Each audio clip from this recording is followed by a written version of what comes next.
खजाना। मुकुट निकला, उसको पहनकर आज से पहनकर शिकार खेलने जाऊंगा। लूटपाट का है। राजा परीक्षित ने पहना, बुद्धि विपरीत हो गई। जो संत सेवा करते थे, गौ सेवा करते थे, संतों का आदर सत्कार करते थे, एक बाबा तप कर रहे थे। जैसे ही बाबा तप कर रहे हैं, समीक ऋषि उनका नाम था, राजा परीक्षित घोड़ा लेकर जा रहे थे। देखकर ईर्ष्या पैदा हो गई। और देखिए, जो संतों को देखकर, भक्तों को देखकर, धर्म के कार्यों को देखकर, प्रभु के मंदिरों को देखकर जिनके अंदर अंदर से खुशी हो, तो समझ लेना चाहिए प्रभु का भक्त है, ये बैकुंठ से आया है। और इनको देखकर जिनके अंदर ईर्ष्या हो, तो समझ लेना चाहिए कि नरक भोग कर आया है और नरक जाने की दूसरी बार भी तैयारी कर रहा है। ऐसा शास्त्र में वर्णन है। तो ईर्ष्या पैदा हो गई कि कैसा बाबा, कैसा पाखंडी, मुझे देखकर मेरा आदर नहीं कर रहा, सत्कार नहीं कर रहा, मैं यहां का राजा हूं और देखता हूं कैसा ध्यान करता है। वहां पर एक सर पड़ा हुआ था, मरा हुआ, तीर से लिया, बाबा के गले में डाल दिया। अभिमान में चला गया। उसके उपरांत किसी ने बाबा के पुत्र को बोल दिया कि आपके पिता के गले में सर्प डाल दिया है किसी ने। दौड़ा दौड़ा आया, जिनका नाम था श्रृंगी। समीक बाबा के पुत्र थे, श्रृंग ऋषि। उन्होंने जैसे ही देखा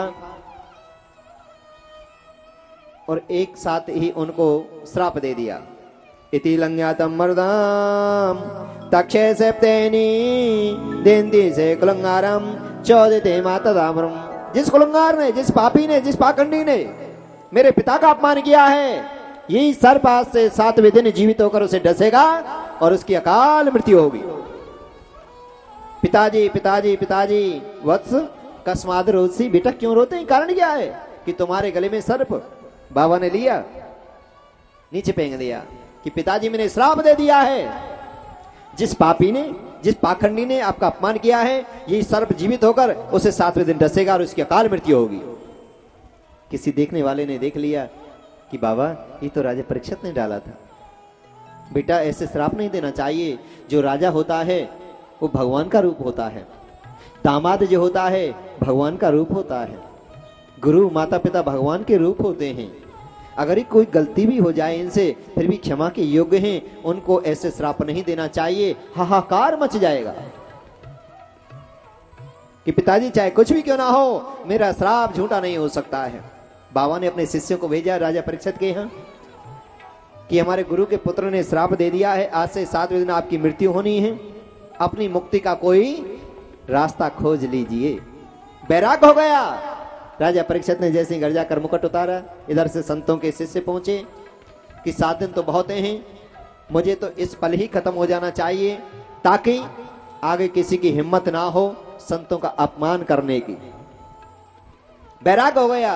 उनके बेटा थे जन्मेजय, गद्दी पर बैठा कर जंगल में चले गए। गंगा के तट पर संत सम्मेलन चल रहा था। बड़े बड़े ऋषि महर्षि वहां पर धर्म की चर्चा कर रहे थे, व्याख्या कर रहे थे।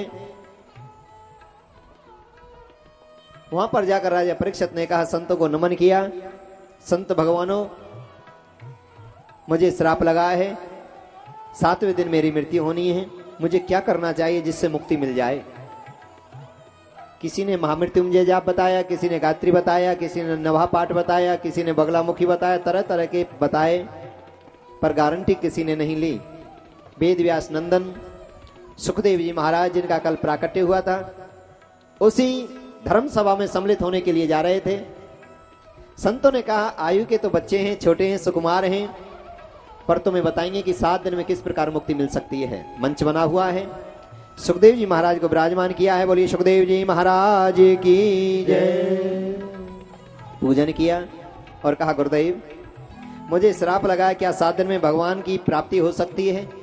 राजन 7 दिन तो बहुत हैं, 7 घंटे भी बहुत हैं, 7 मिनट भी बहुत हैं, अंतिम पल पर भी, श्वास पर भी गोविंद नाम ले लिया जाए तो उसी से भी मुक्ति मिल जाती है। राजा खंडवांग हुए।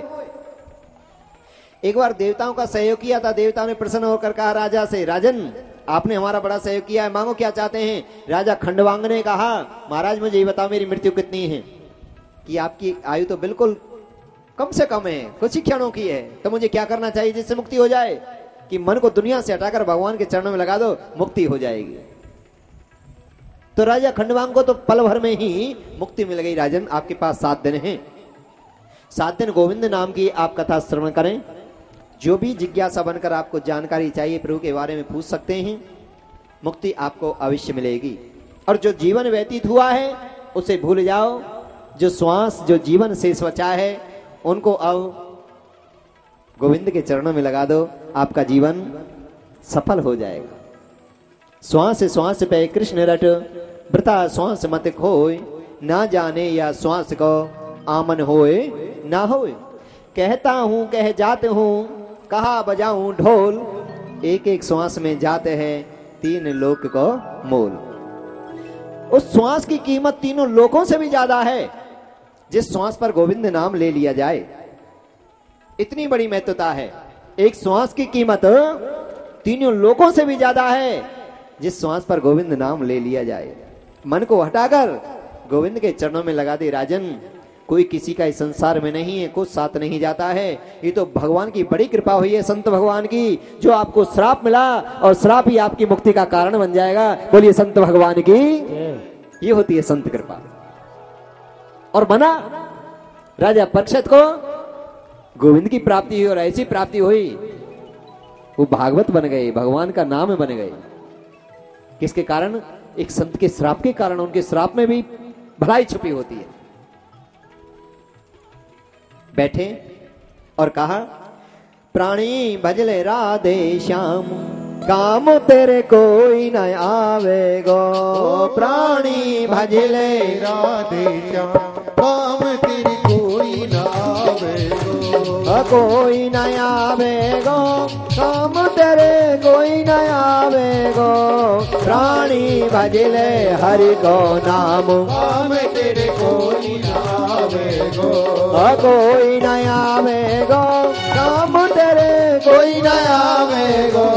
प्राणी भजले हरि को नाम, काम तेरे कोई न आवे गो। कोई न आवे गो, काम तेरे कोई न आवे गो। प्राणी भजले हरि को नाम, काम तेरे कोई न आवे गो। हरि बोल।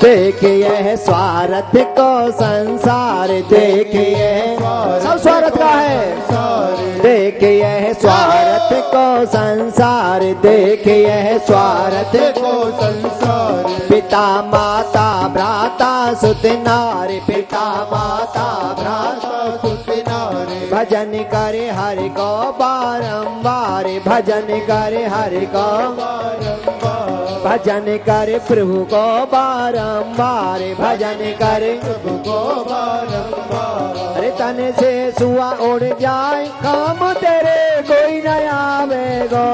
प्राणी भजले हरि को नाम, काम तेरे कोई न आवे गो। कोई न आवे गो, काम तेरे कोई न आवे गो।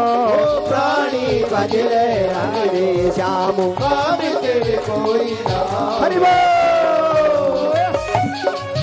हरि बोल, हरि बोल, हरि बोल। राधे राधे।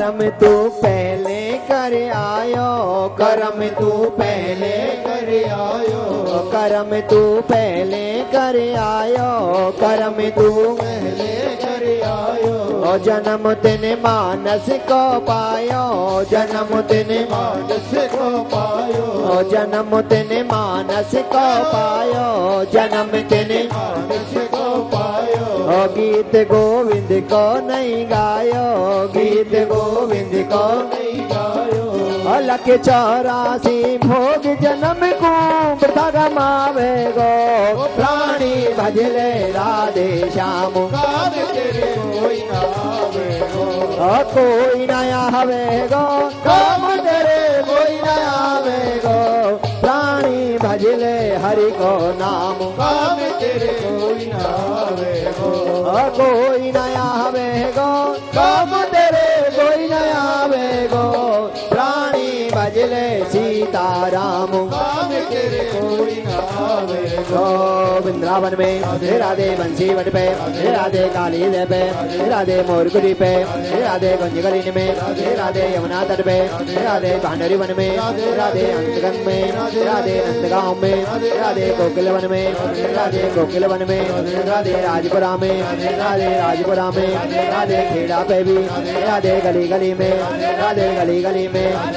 कोई नया हवे गो, काम तेरे कोई नया हवे गो, प्राणी भजले राधे श्याम। काम तेरे कोई ना आवे गो, कोई नया हवे गो, काम तेरे कोई नया हवे गो, प्राणी भजले राधे श्याम। काम तेरे कोई ना आवे गो, कोई नया हवे गो, काम तेरे कोई ना आवे गो, भजले हरि को काम तेरे कोई ना आवे गो। बोलिए बांके बिहारी लाल की जय जय श्री राधे। नारायणं परम वेदा देवा नारायण पंकजा, नारायणं परम लोका, नारायणं परम मगा, नारायणं परम योगो, नारायणं परम तपे, नारायणं परम ज्ञानम, नारायणं परम गति। मेरे सदगुरुदेव भगवान विराजमान हुए। हाँ? और उन्होंने कहा कि राजन, जो भी परमात्मा के प्रति तुम्हारी जिज्ञासा है पूछ लेना, मुक्ति मिलेगी, अवश्य मिलेगी। मैं वायदा करता हूं, 7 दिन संसार से मन को हटाकर परमात्मा के चरणों में मन लगाया तो आपको मुक्ति जरूर जरूर, बोलो ना, जरूर मिलेगी।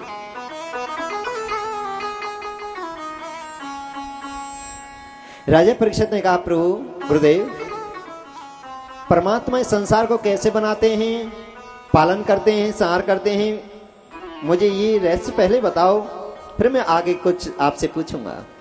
कि राजन, कण कण में उन्हीं का वास है, हरि व्यापक सर्वत्र समाना, प्रेम ते प्रगट होए में जाना। पहले इस ब्रह्मांड में चारों तरफ जल ही जल था। इस संसार की रचना कैसे हुई? सदगुरुदेव बता रहे हैं। सबसे पहले क्या था? यहां जल ही जल था पूरे ब्रह्मांड में।